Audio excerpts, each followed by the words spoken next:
तिथे जेवताना तोंडी लावण्यासाठी आपण हिरवी मिरचीचा ठेचा करतोय. त्याच्यासाठी जाड आणि बारीक दोन मिरच्या घेतलेल्या आपण.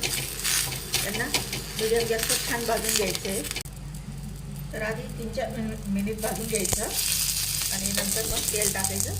तर हा लसूण आहे हिरव्या पातीचा, तो पण आपण त्याच्यात कापून टाकूया.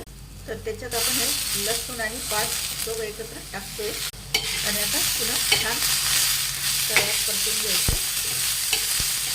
या पातीचा ठेचा खूप छान लागतो. आता हे मिरच्या भाजलेल्या आपण खलबत्त्यात काढून घेऊया कुटायला. त्याच्यात आता ही कोथिंबीर टाकून घेऊया आणि मीठ चवीनुसार. आता त्याला कुटून घ्यायचं. आता खलबत्त्यात ठेचा कुटला गेला आहे त्याच्यावर तेल टाकून घेऊया आणि त्याला छान तळून घ्यायचं मस्तपैकी, म्हणजे खराबही होत नाही तो आठवडाभर.